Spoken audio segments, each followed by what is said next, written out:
When we go for an interview, we cannot preview the questions they are making or what they are talking about, but we can take care of the way we are looking on that day. Posture and body language are really important.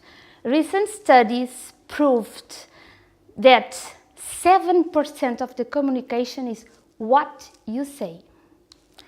38% the way you say it, how you say it. And a body language is 54% of the communication.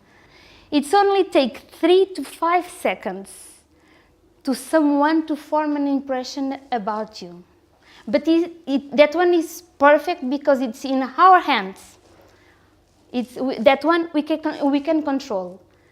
We can control with our smile, with the way we look for the people, the way we talk, the way we point our heart to the person. So that one we can take it.